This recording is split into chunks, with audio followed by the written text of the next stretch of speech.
6 years after the original film, Frozen 2 has finally arrived in theaters. But do the new songs work as well as the old ones? Are the new characters worth falling in love with? Does Olaf still love warm hugs? Here's a spoiler-filled look at the 5 best and 5 worst things in Frozen 2.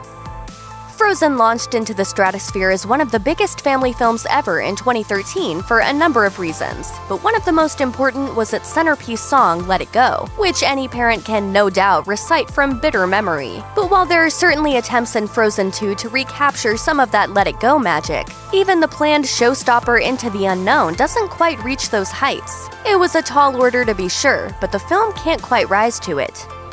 Still, if you don't compare the songs to Let It Go, there are joys to be found, especially in Kristoff's goofy power ballad Lost in the Woods, which gives Broadway star turned Disney darling Jonathan Groff a chance to do his best REO Speedwagon impression. Add in a chorus of reindeer backup singers, and it's the most pleasant surprise in the film.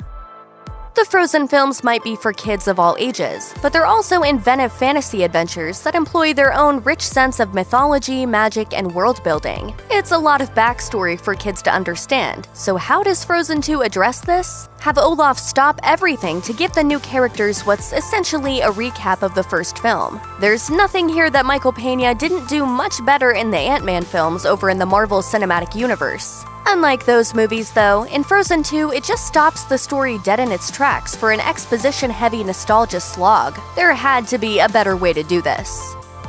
The first Frozen featured some beautiful animation, so how could Frozen 2 hope to top it? Directors Chris Buck and Jennifer Lee made the somewhat gutsy decision to get the lead characters out of the familiar confines of Arendelle and winter, bringing them to a magic forest stuck in perpetual autumn. That unlocks a new visual creativeness. From Elsa's battle against the ocean itself to her fight against the fire salamander, Frozen 2 is absolutely stunning to look at throughout.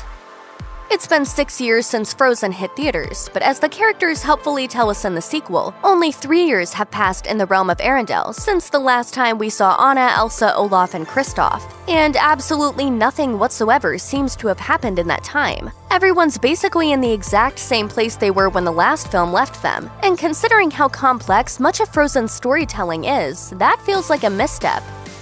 The static nature of the characters at the start of the movie feels particularly jarring, considering Frozen 2 is actually about growing up and becoming different people. Elsa, Anna, Kristoff, and even Olaf all wrestle with the reality of growing up, and possibly growing apart. That's just one of the mature themes Frozen 2 touches on. The sequel explores the nature of legacy, the sins of the past, and the ways in which we can redeem each other through deliberate attempts to heal old divisions. The plot doesn't always work, and younger viewers might not understand the themes, but Frozen 2 doesn't lack ambition. It's trying to say something, and that's saying something.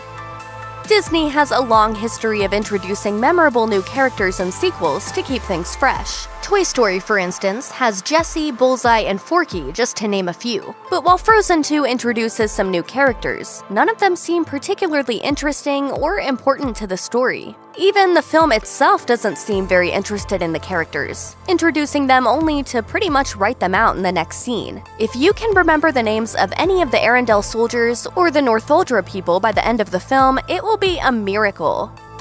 A big reason Frozen worked, particularly with adults, was the chemistry of the cast. And thankfully, 6 years of waiting did nothing to diminish the voice cast's tremendous rapport with one another on screen. Kristen Bell, Idina Menzel, Josh Gad, and Jonathan Groff can all still fire jokes off each other with incredible precision, whether they're diving into Anna and Kristoff's awkwardness or Olaf's curiosity. Even beyond that, though, there's a certain emotional honesty at play in their performances, particularly between Bell and Menzel, that makes everything land. It's nice to see that the magic of the cast didn't fade at all in the intervening years.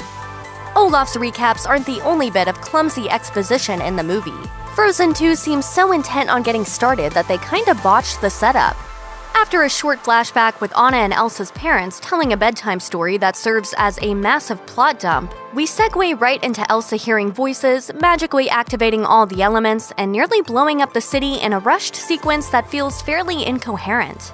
By the end of the film, the beginning finally makes sense, which is great for an experimental film like Memento, but not so great for a kids' movie.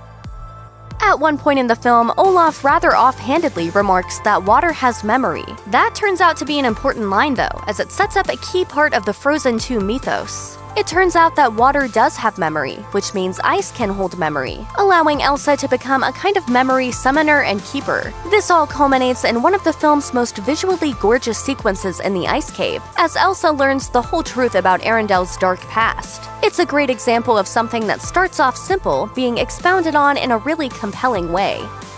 Check out one of our newest videos right here. Plus, even more Looper videos about your favorite films are coming soon. Subscribe to our YouTube channel and hit the bell so you don't miss a single one.